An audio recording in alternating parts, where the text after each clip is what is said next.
The Sicilian's eyes burned like they had been pepper sprayed. He said to Fisher, "This thing with the American, it's galling. Not only does he have 5 million guilders worth of our hash, but people are starting to talk." He squinted several times, attempting to lubricate his sockets. The unruly gangster sat at the bar packing his nose full of cocaine. He looked up and said, in somewhat of a hiss, "We should have never trusted an outsider like him. I knew that fucking cocksucker. That fucking American cocksucker was nothing but trouble. Rucker should have never taken him in." "St. Pierre should have something for us soon," Constantine goaded. Fizzer doubled back and shot the Sicilian a dubious look. "So you thought St. Pierre was necessary, huh?" Constantine didn't like the tone of Yar's voice. "I'm tired of playing games." Fizzer appeared disdainful. "Just taking precautions," Constantine told him, less aggressively. Fizzer didn't press the issue, but it was as good as saying, "You're not doing your fucking job. We're going to call in somebody who can." Back to Constantine, he said, "I guess we'll see how it goes then." Constantine took the rolled up 100-guilder brief from Yari. He went over to the bar and sniffed up a fair amount of powder. "I don't care what it costs," he told his right-hand man. "I want this bloody American." Fizzer said, "Damn, I can't feel my face." "It's good shit, huh?" "I love South America." "Top quality. We'll be expecting more soon. By the way, you're going to have to be the point man on the drug shipments now that the expediter's out of the picture." Fizzer thought about having to fill Evarvin Lowy's shoes. The playboy gangster had been their man in that department. "When is that other shipment from Morago coming in?" "Vivian and Douter called yesterday, said they were a day out, said they had some problems crossing into Spain, had to pay off the border guards." Fizzer laughed at this. "Been there, done that." Timon de Boer was a robust lad of 18 when he made his first score. The job required him to deliver 20 kilos of hashish to a supplier in Ghent, Belgium. For this he received a handsome sum. Initially, he thought that the deal had gone down smoothly. The proceeds had in fact given him enough cash to open up his first coffee shop. It wasn't until later, weeks later, that he realized his mistake. That the hashish had been mixed with car tires was no fault of his. Simply, he had been duped. Timon's buyers found out about his new coffee shop, and one night while he was getting ready to close, they came calling for their money. "I don't have it," Timon de Boer told the 3 men standing before him. One of the men, the enforcer of the group, came forward and said in a raspy voice, "The fucking money or your life." Timon told him again he didn't have it. He'd used it to finance the shop. "I'll have to arrange something later," he offered the group. Evidently that wasn't good enough. The enforcer said, "I guess it's our place now."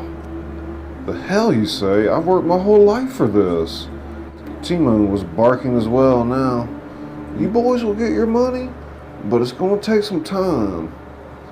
The man cracked a right cross on Timon's chin, knocking him silly. The men surrounded him, ready to pulverize. "Hold it right there," Josh Fundenberg called out from behind. The big man had come over to see how things were going with the new business and happened in on a most unusual event. His new friend was in trouble. The chain operator of European brothels approached the Malay contemptuously. Immediately, he recognized 2 of the 3 men harassing Timon de Boer. "What the fuck you think you're doing?" He was in his late 30s at the time. "Get the fuck out of here and don't come back." The motherfucker owes us money, the leader of the group said. Consider your harassment as an advance, Josh Fundenberg said stiffly, walking up to the men and looking into all of their eyes, taunting any one of them to make a move. The leader spoke. It's a lot of money.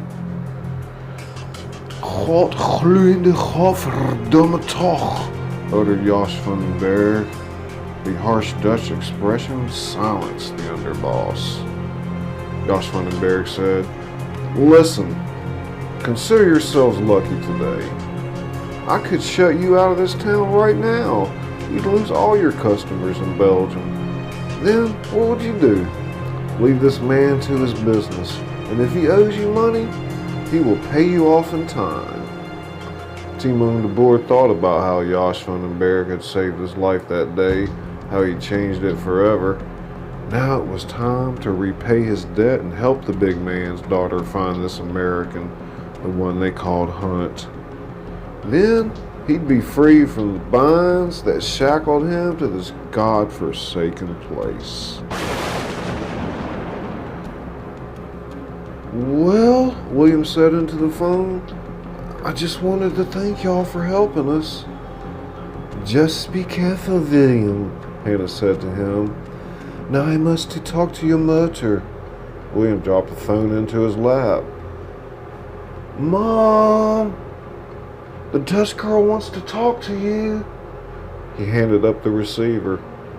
To William, then Danny said, So what'd she say? She said her father's got a plan all worked out for me. He says I'm going to be working on this farm for a week or so for this man called Timon de Boer. He's supposed to teach me all about the world where Jimmy lived. Yeah, Danny said. I heard about those coffee shops over there. Supposedly there everyone's smoking doobies all over the place. That's what I'm going to be doing. Working in one of them selling grass. That's what the Dutch girl told me. Man, that's insane. Tell me about it. William tried to picture on the world map the exact location of South Holland. It seemed like a hole in the world. According to the plan, this man called Timon de Boer, in the privacy of his own farm, would provide William with a crash course in Dutch culture. Then, the Dutchman would take him to the city of Terneuzen, where Jimmy had lived. From there, he was supposed to work in one of Timon's coffee shops. That's all he knew, in the Dutch underground, where he hoped to find the truth about what happened to Jimmy.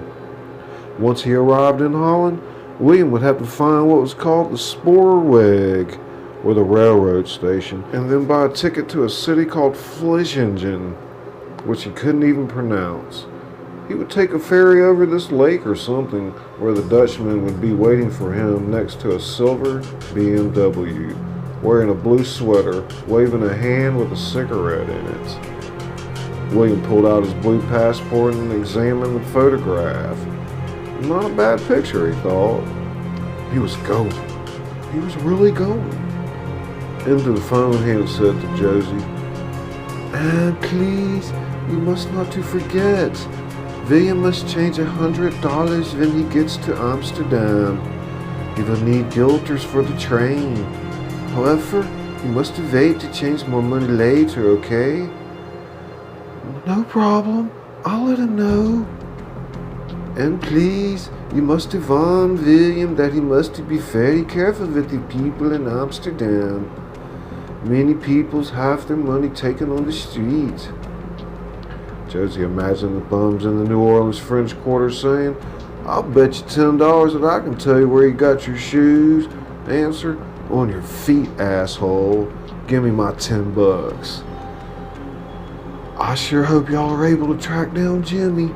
I can't imagine that he's lived there for 9 years. What's it like over there?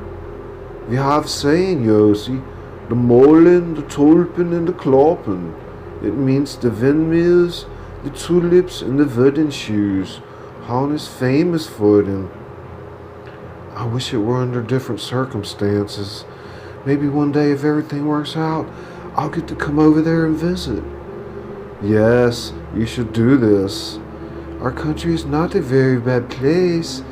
There are many good peoples in Holland, very nice places to visit. And then, in the Christian way, Josie said, if there's anything I've learned, there are good people and bad people everywhere. At any rate, said Hannah, tell William we are waiting for him.